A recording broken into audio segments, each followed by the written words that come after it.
dimanapun berada saat ini, mari kita persiapkan hati kita, pikiran kita untuk memuji Tuhan, menyembah Tuhan. Kita akan meninggikan Tuhan, kita akan mengucapkan syukur kita kepada Tuhan, karena Dia sangat baik dalam kehidupan kita. Dalam kondisi apapun saat ini kita patut bersyukur kepada Yesus, karena Dia sangat baik. Dia rela datang, Dia rela mati untuk berkorban untuk kita. Terima kasih Tuhan, Engkau sangat baik. Kita akan memuji Tuhan.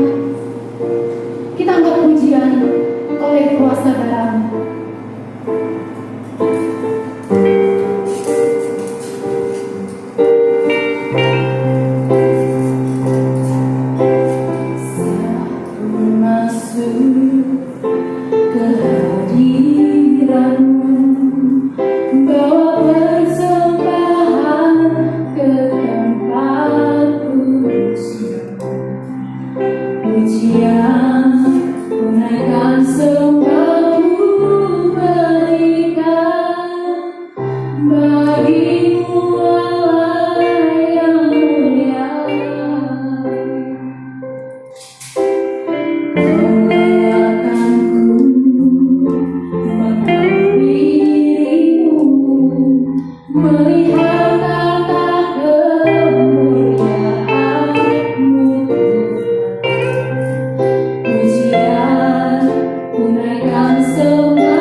Bapa, saat ini Bapa, kami akan memulai ibadah kami.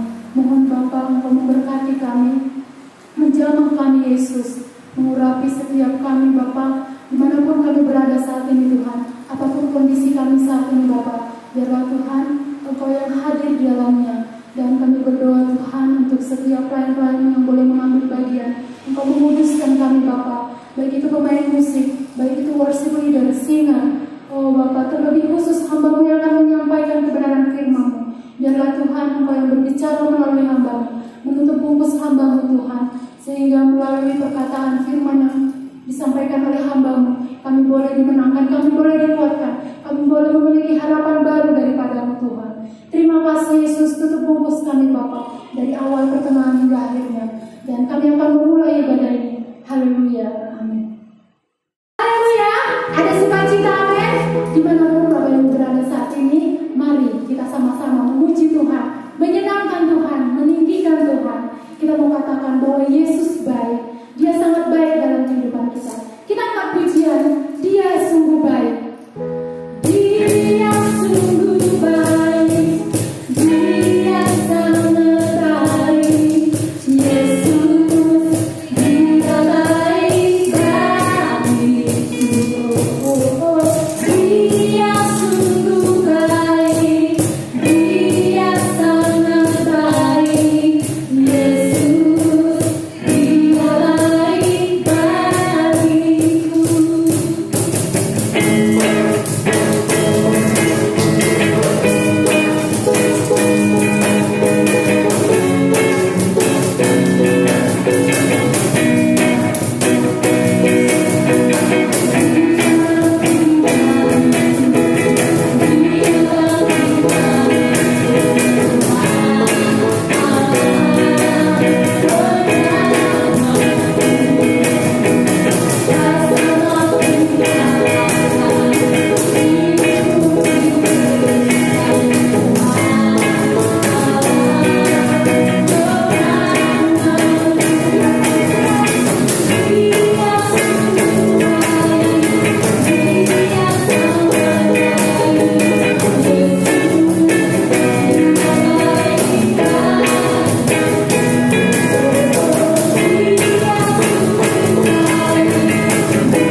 Puji Tuhan, tiba saatnya kita akan diisi oleh kebenaran firman Tuhan. Mari kita persiapkan hati kita persiapkan kehidupan kita untuk diisi oleh kebenaran firman Tuhan. Kita mau angkat pujian dan mengatakan karena selalu terima kasih Tuhan.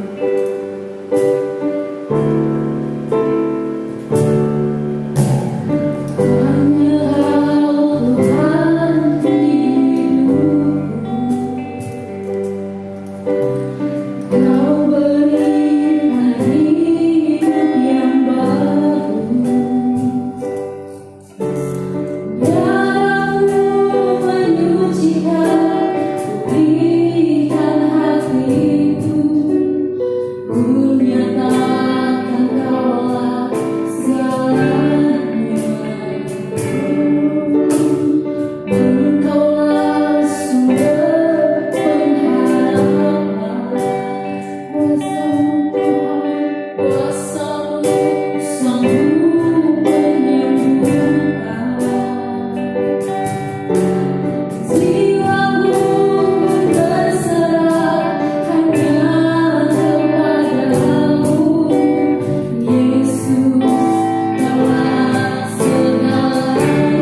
kepada Tuhan. Bapa Surgawi, dalam nama Tuhan Yesus, hati kami tetap melimpah dengan ucapan syukur, sebab hanya karena rahmat Tuhan kami hidup, kami bernapas, kami tetap ada sampai hari ini. Semua karena berkat kemurahan Tuhan. Oleh sebab itu Bapa, sebelum hamba-Mu memaparkan berita firman-Mu, Engkau kuduskan segenap tubuh jiwa roh hamba-Mu. Ampuni setiap pelanggaran dosa hamba-Mu, supaya hamba-Mu berkenan di hadapan Engkau. Dan pakai lidah mulut hamba-Mu, tutup bungkus dengan segenap otoritas Tuhan, sehingga ketika hamba-Mu menyampaikan berita firman Tuhan, firman itu berbicara kepada kami semua, meneguhkan, menghiburkan, mengoreksi, meluruskan, merestorasi, membangun, serta memberkati kami semuanya. Terima kasih Bapa di sorga. Berbicaralah Engkau kepada hamba-Mu, dan hamba siap untuk memaparkan firman Tuhan di dalam satu nama yang ajaib, yakni Tuhan Yesus Kristus, penebus jiwa kami. Haleluya, amin. Haleluya, haleluya, puji nama Tuhan. Senang sekali hari ini Tuhan izinkan kepada kita semuanya untuk tetap beribadah dan mendengarkan firman Tuhan. Saudara-saudara, pastikan kita semuanya dapat berinteraksi dengan firman Tuhan, sehingga firman Tuhan itu nantinya akan memberkati setiap kita. Bacakan firman Tuhan yang saya akan ambil dari Injil Lukas. Injil Lukas pasal 23 ayat 44 sampai 49. Sekali lagi, Injil Lukas pasal 23 ayat 44 sampai 49. Demikian firman Tuhan. Yesus mati. Ketika itu hari sudah kira-kira jam 12, lalu kegelapan meliputi seluruh daerah itu sampai jam 3. Sebab matahari tidak bersinar dan tabir bait suci terbelah dua. Lalu Yesus berseru dengan suara nyaring, "Ya Bapa, ke dalam tangan-Mu kuserahkan nyawaku." Dan sesudah berkata demikian, Ia menyerahkan nyawanya. Ketika kepala pasukan melihat apa yang terjadi, ia memuliakan Allah. Katanya, "Sungguh orang ini adalah orang benar." Dan sesudah seluruh orang banyak yang datang berkerumun di situ untuk tontonan itu melihat apa yang terjadi itu, pulanglah mereka sambil memukul-mukul diri. Semua orang yang mengenal Yesus dari dekat, termasuk perempuan-perempuan yang mengikuti Dia dari Galilea, berdiri jauh-jauh dan melihat semuanya itu. Amin. Demikian pembacaan firman Tuhan. Itulah sebabnya Yesus pernah berkata kepada para muridnya, jauh sebelum Yesus Kristus mati sebagai manusia, Yesus berkata bahwa Anak Manusia datang ke dalam dunia ini bukan untuk dilayani, melainkan untuk melayani dan menyerahkan nyawanya menjadi tebusan bagi banyak orang. Saudara-saudara, pertanyaan yang dapat kita munculkan adalah, apa fenomena terjadi sehingga disebut peristiwa kematian Kristus itu adalah Jumat Agung? Yang pertama adalah kegelapan meliputi seluruh daerah itu, mulai dari jam 12 sampai jam 3 sore. Saudara-saudara, ini bukan kebetulan, tetapi ini adalah suatu perbuatan yang ajaib. Ini adalah perkara supernatural, perkara yang tidak mungkin diproduk oleh dunia ini. Tapi perbuatan atau peristiwa ini merupakan perkara-perkara yang berasal daripada Tuhan. Tuhan sendiri yang melakukannya, sehingga kegelapan itu benar-benar terjadi seperti yang tidak pernah lazimnya. Dan oleh sebab itu, saudara-saudara, kegelapan ini ataupun peristiwa ini merupakan peristiwa yang membuat keadaan daerah sekitar, di mana Bukit Golgota tempat Yesus disalibkan, menjadi suatu fenomena yang sangat unik, fenomena yang sangat langka sekali, karena sebelumnya belum pernah terjadi peristiwa yang demikian itu. Nah, saudara-saudara, lalu apa penyebab kegelapan itu? Penyebab kegelapan itu jika kita membandingkan dengan peristiwa bagaimana di dalam perjanjian lama di masa lampau, maka Alkitab mencatat ketika Allah menciptakan alam semesta raya ini, kitab Kejadian kemudian mencatat dalam pasal 1 ayat 1 sampai ayat yang kedua berkata, mulanya Allah menciptakan langit dan bumi. Bumi belum terbentuk dan kosong. Gelap gulita menutupi samudra raya. Saudara dapat kita bayangkan ketika Tuhan menciptakan langit dan bumi. Kita mencatat bumi itu belum terbentuk dan kegelapan meliputi samudra raya. Itulah sebabnya. Maka kemudian ayat berikutnya, ayat yang ketiga, Allah menciptakan terang. Sekali lagi, Allah menciptakan terang. Jadi, hari pertama sebagai sebuah karya ajaib daripada Tuhan, Tuhan menciptakan terang. Saudara-saudara, ketika Tuhan menciptakan terang, maka dunia yang penuh kegelapan tadi kemudian berubah menjadi terang. Ini adalah hasil dari mahakarya ciptaan dari Tuhan, yaitu terang. Kemudian saudara, hari yang keempat Allah juga menciptakan benda-benda penerang, matahari, bulan, dan bintang-bintang. Dan ketika benda-benda penerang ini Tuhan ciptakan, maka benda-benda penerang itu benar-benar berfungsi. Katakan Alkitab bahwa pada siang hari matahari menyinari alam semesta. Pada malam hari bulan dan bintang-bintang juga mengandungkan terang. Tetapi kemudian saudara, setelah Allah menciptakan terang plus benda-benda penerang, pertanyaannya, apakah terang dan juga benda-benda penerang itu mampu untuk mengusir semua kegelapan yang ada di dunia ini? Dan Alkitab juga mencatat. Itulah sebabnya dalam kitab Yesaya, menulis kitab Yesaya yakni Nabi Yesaya sendiri, catat dalam pasal 9 ayat 1 masih berbicara bahwa bangsa yang berjalan di dalam kegelapan sedang menyongsong, sedang menyambut lahirnya terang yang besar itu. Kurang lebih 700 tahun sebelum terang yang besar itu, yang menunjuk kepada kelahiran Yesus Kristus lahir ke dunia ini sebagai terang yang sejati, Nabi Yesaya sudah menubuatkan akan kelahiran sang terang yang sejati. Karena terang yang sudah Tuhan ciptakan berikut benda-benda penerang tidak berkuasa untuk sepenuhnya mengusir kegelapan yang ada di dunia ini. Mengapa mereka tidak berkuasa? Karena mereka juga hanya sebatas ciptaan dari Tuhan, ciptaan daripada terang yang sejati itu.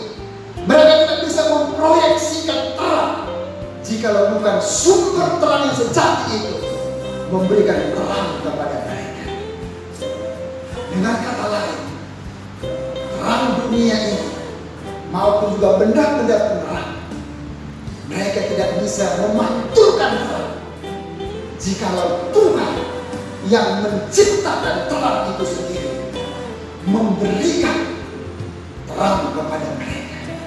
Itulah sebabnya terang sejati di dalam Yesus Kristus sangat dibutuhkan oleh dunia ini. Terang sejati yang sesungguhnya sangat diperlukan oleh manusia yang ada di dunia ini. Karena manusia dikatakan berjalan di dalam kegelapan termasuk kegelapan kejahatan, termasuk kegelapan dosa yang meliputi dunia ini. Saudara-saudara, pertanyaannya kemudian adalah, apa relevansinya peristiwa kegelapan zaman lampau ribuan tahun yang lalu dengan peristiwa kegelapan yang terjadi ketika Yesus Kristus mati disalibkan? Saya ingin menyampaikan bagaimana kemudian bahwa dunia kembali seperti sedia mula. Dunia kembali seperti sebelum Tuhan menciptakan terang.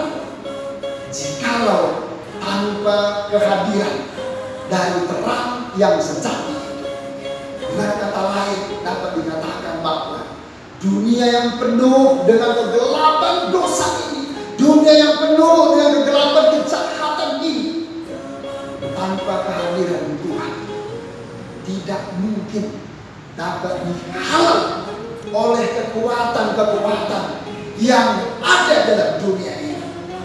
Tetapi kegelapan-kegelapan yang ada dalam dunia ini hanya bisa dihardik, hanya bisa dihalau oleh terang sejati, yaitu Yesus Kristus. Dari jam 12 siang sampai jam 3 sore kita mencatat dengan baik peristiwa kegelapan di sekitar di mana Kristus disalibkan.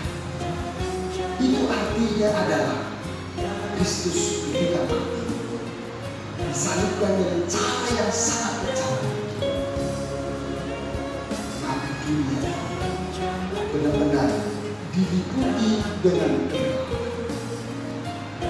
Kemudian kegelapan dahsyat terjadi karena betul-betul tanpa eksistensi daripada Allah.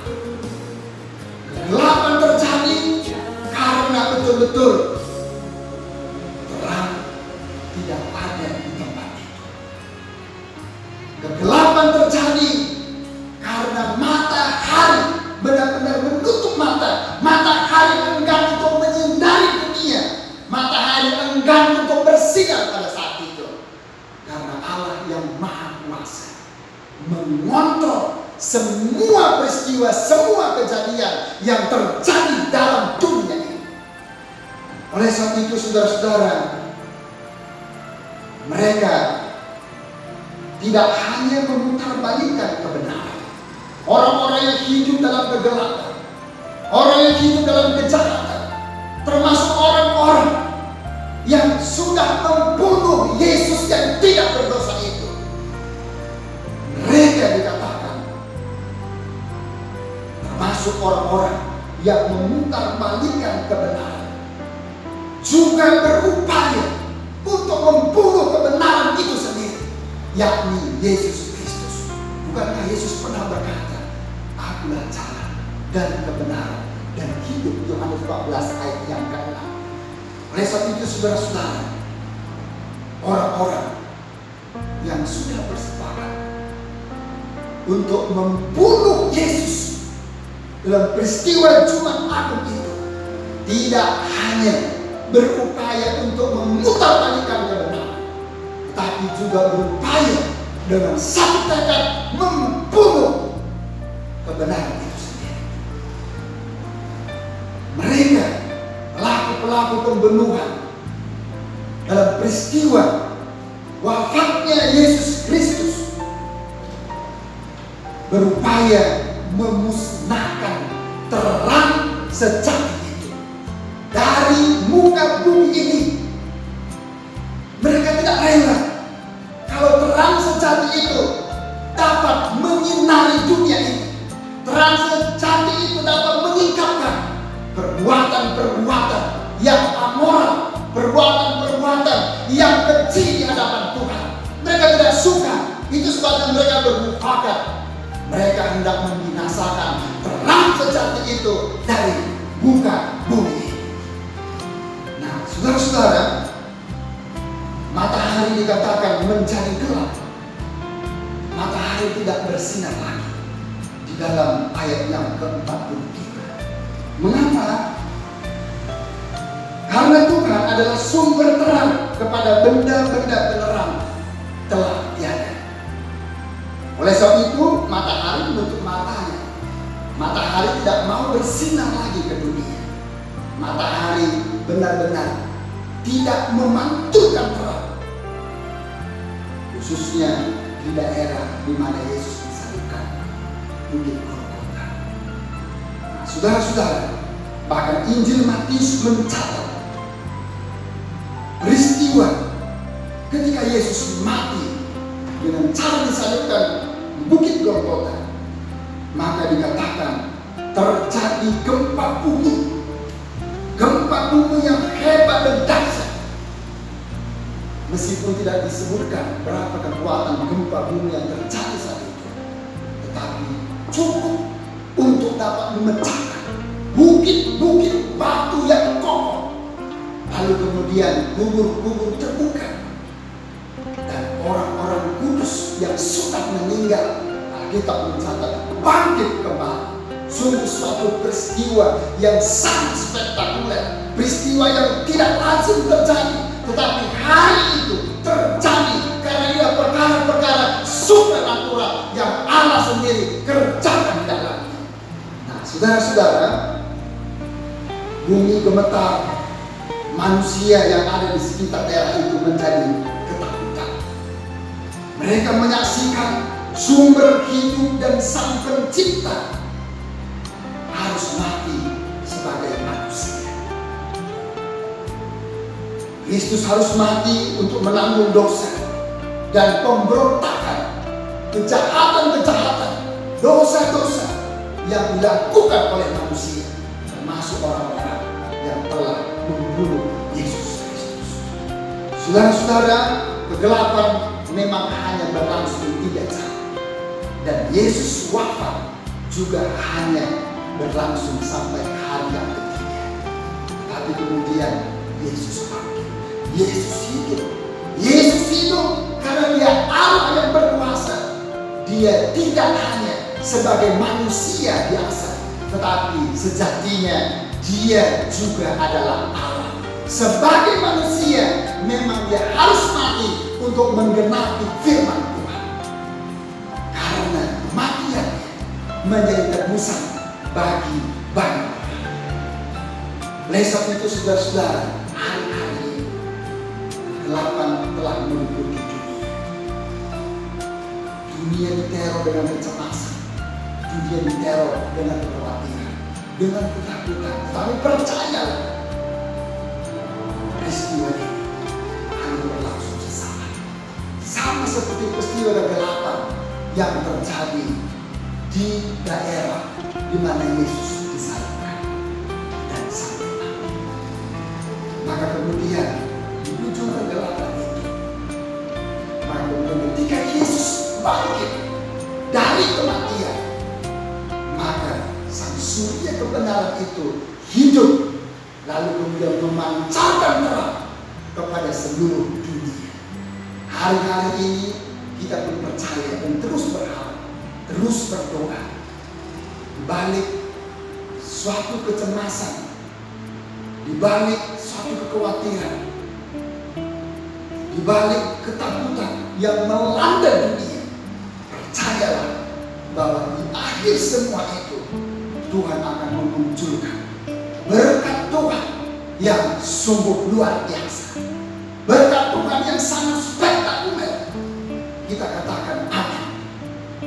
Kita percaya bahwa Tuhan mampu melakukan perkara-perkara yang ajaib, karena Tuhan itu mengelola segala yang terjadi yang ada dalam dunia ini. Haleluya, dengan kemuliaan bagi nama Tuhan. Nah, saudara-saudara, poin yang kedua, apa fenomena yang terjadi sehingga disebut Jumat Agung? Yang kedua adalah tirai atau tabir, layar. Dalam bait suci dikatakan terbelah menjadi 2. Dalam bait Allah itu terdapat 3 ruangan. 1 ruangan untuk umum jemaat atau umat Tuhan atau orang-orang yang berdosa. Kemudian itu dibatasi dengan tirai atau tabir. Lalu kemudian ruangan yang kedua ada ruangan kudus. Dan di sana mereka adalah orang-orang yang kudus di hadapan Tuhan, atau disebut imam atau para imam. Kemudian ruangan yang ketiga dibatasi juga dengan tabir. Ruang kudus dan ruang maha kudus dibatasi dengan pembatas tabir. Dan ruang maha kudus hanyalah orang-orang yang terpilih dari kelompok para imam, yakni dengan satu tujuan, untuk membakar hukuman dan persembahan kepada Tuhan, atau membawa pergumulan doa dari umat Tuhan yang disampaikan kepada Tuhan. Dan ruangan maha kudus ini juga para imam yang terpilih, mereka mendengarkan jawaban apa yang disampaikan oleh Tuhan, kemudian dibawa kepada umat Tuhan. Saudara-saudara, peristiwa ketika Yesus wafat di Bukit Golgota, selain daripada kegelapan meliputi daerah, maka tabir bait suci dikatakan Alkitab terbelah menjadi dua. Saudara-saudara, memang tidak jelas apa kedua tabir tadi yang memisahkan antara ruangan untuk umum dan ruangan kudus, dan antara ruangan kudus dan ruangan maha kudus itu terbelah semuanya. Tetapi yang pasti, ketika tabir itu menjadi terbelah, memberikan satu pengertian kepada semua orang bahwa Tuhan tidak hanya hadir di bait yang kudus. Tuhan tidak hanya ikut di dalam kelompok orang-orang yang dikategorikan kudus di dalam rumah Tuhan, tetapi juga Tuhan dapat hadir di dalam setiap tempat. Karena Allah itu adalah Allah yang maha hadir. Dia adalah God's omnipresent. Dia hadir di mana-mana tanpa dapat dibatasi oleh ruang, waktu, dan keadaan. Dan kita katakan bahwa Allah itu adalah roh. Itu sebabnya Yesus pernah berkata, di mana 2 atau 3 orang berkumpul dalam namaku, maka aku akan hadir di tengah-tengah mereka.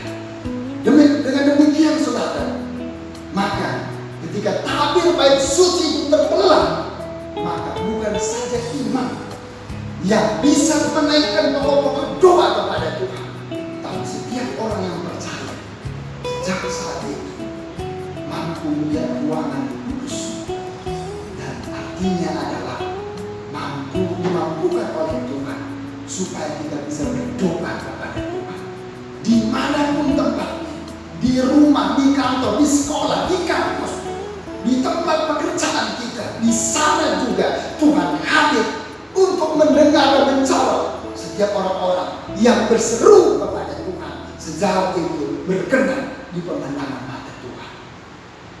Saudara-saudara,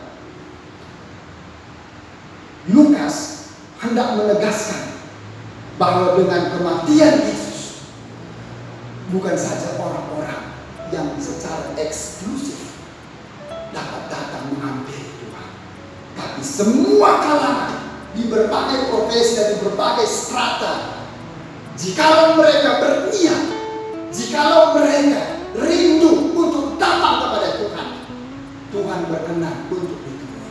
Itu sebabnya Tuhan berfirman, carilah Tuhan selama Tuhan masih berkenan untuk ditemui. Artinya ada waktu bahwa Tuhan tidak ingin lagi, tidak berkenan lagi untuk ditemui. Itu sebabnya hari-hari ini Tuhan berkenan untuk kita temui. Jangan buang-buang waktu, jangan sia-siakan waktu untuk kemudian kita tidak dapat kepada Tuhan. Tapi sebaliknya, pergunakanlah waktu yang terbaik ini untuk kita datang kepada Tuhan. Carilah dia, temuilah dia, berpautlah kepada dia selama dia masih berkenan untuk ditemui, untuk dihampiri. Yakin dan percaya bahwa doa-doa, harapan-harapan, iman yang kita bangun dan yang kita miliki ini tidak pernah menjadi sia-sia. Katakan amin. Haleluya, puji nama Tuhan. Saudara, yang ketiga, apa fenomena terjadi sehingga disebut Jumat Agung? Seorang non-Yahudi. Yang ketiga adalah seorang non-Yahudi, bangsa yang tidak bersunat. Kepala pasukan penyaliban Yesus berkata di hadapan umum dengan didengar banyak orang ketika itu. Dia berkata, sungguh orang ini adalah orang yang benar. Sekali lagi, sungguh orang ini adalah orang yang benar. Puji Tuhan, Alkitab mencatat perkataan kepala pasukan penyaliban itu. Dia memuliakan Allah. Saudara-saudara, dalam hal ini kita melihat bahwa Allah tidak eksklusif hanya kepada orang-orang Yahudi, tetapi Allah yang kita sembah, Allah yang kita percaya dalam pribadi Yesus Kristus adalah Allah yang inklusif, di mana Dia juga memberikan kesempatan untuk menawarkan kasih-Nya yang besar itu, untuk menawarkan keselamatan yang luar biasa itu kepada semua orang tanpa terkecuali, siapapun mereka, dari bangsa, dari suku, dari golongan, dari keyakinan apapun mereka. Yesus Kristus menawarkan kasih yang begitu besar itu. Itu sebabnya Tuhan Yesus pernah berkata dan dicatat oleh Yohanes, kemudian disampaikan dalam Injil Yohanes pasal 3 ayat yang ke-16. Karena begitu besar kasih Allah akan dunia ini, sehingga setiap orang yang percaya kepadanya tidak binasa, melainkan beroleh hidup yang kekal. Yesus memberikan jaminan bahwa orang yang percaya kepadanya tidak binasa, melainkan beroleh hidup yang kekal, atau dengan kata lain beroleh keselamatan daripada Tuhan. Saudara-saudara, mengawal pasukan penyaliban Yesus ini, ketika dia berkata, sungguh orang ini adalah orang benar, memiliki suatu makna yang sangat dalam sekali.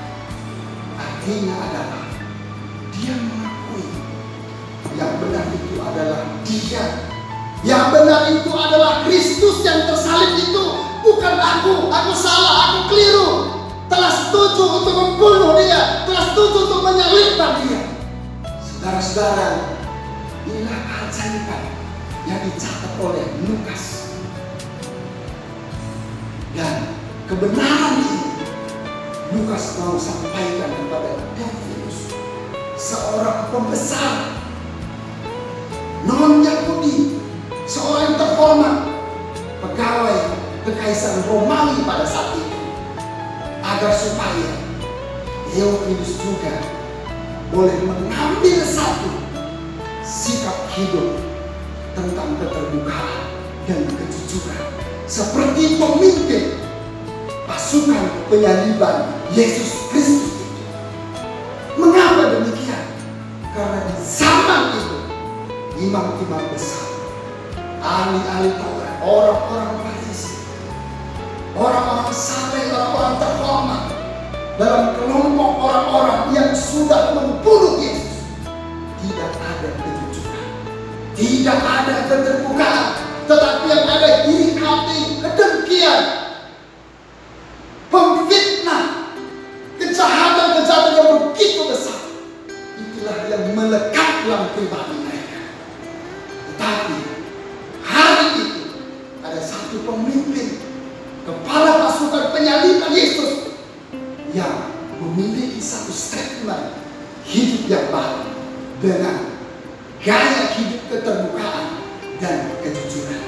Hari-hari ini saudara, kita juga dituntut bagaimana supaya kita hidup dalam keterbukaan, khususnya kepada Tuhan, dan kejujuran kepada Tuhan. Kita mengakui bahwa kita itu orang berdosa, kita mengakui kesalahan, pelanggaran kita di hadapan Tuhan.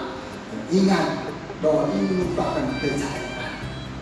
Sekali lagi, ini merupakan keajaiban. Kenapa? Karena 1 Yohanes pasal 1 ayat 9 berkata, Allah itu adalah Allah yang adil dan setia.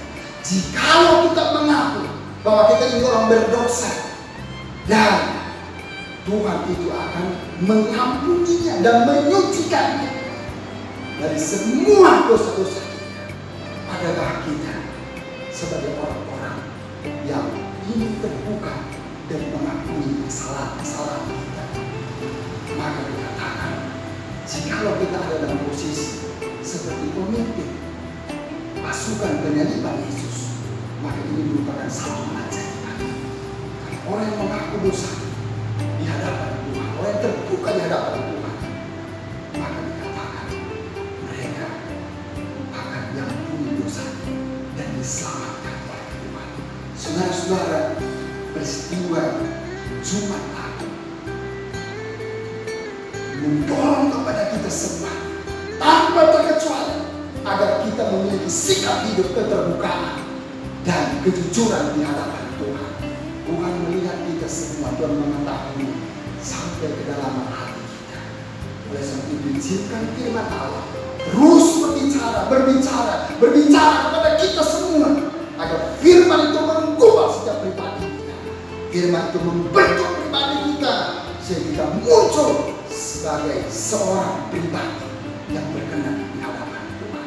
Kiranya melalui peristiwa Jumat Agung tetap meneguhkan keyakinan kita bahwa keajaiban di masa lalu 2000 tahun lalu adalah keajaiban yang bersumber dari Tuhan akan terjadi juga pada hari-hari ini.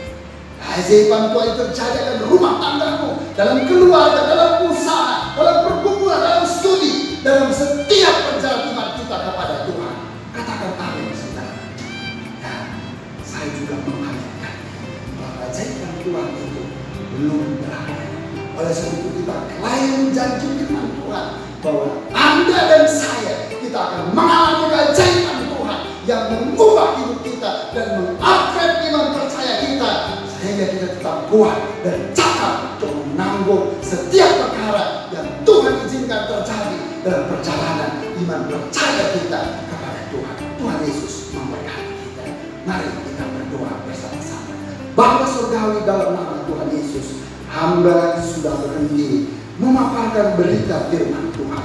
Namun Allah Roh Kudus teruslah berbicara kepada kami, menyampaikan firman-Mu kepada kami lebih dalam, lebih pribadi, lebih komprehensif. Kami percaya Tuhan, Engkau memiliki rencana yang sangat indah dan teramat baik dalam kehidupan kami masing-masing. Oleh sebab itu, buat kami mengerti, buat kami memahami, mengingat, merenungkan, hidup, berjalan seturut dengan firman Tuhan. Teguhkanlah firman-Mu dan Roh Kudus tetap memeteraikannya supaya menjadi firman, menjadi berkat bagi kami. Pakai kami Bapa untuk menjadi pelaku firman Tuhan. Terpujilah nama-Mu dari kekal sampai kepada kekal. Sekarang Bapak Ibu Saudara, terimalah berkat damai sejahtera dari Allah Bapa di sorga, kasih sayang dari Yesus Kristus Tuhan dan penebus kita, serta persekutuan Roh Kudus turun memenuhi, menyertai, menguatkan, mencerahkan, memberkati dan menyelamatkan kita semua hari ini, besok, sampai Maranatha Tuhan Yesus datang untuk kedua kalinya. Demi nama Tuhan Yesus Kristus, hamba sudah berdoa dan hamba tamatkan ibadah ini. Haleluya, amin. Puji Tuhan, haleluya. Shalom.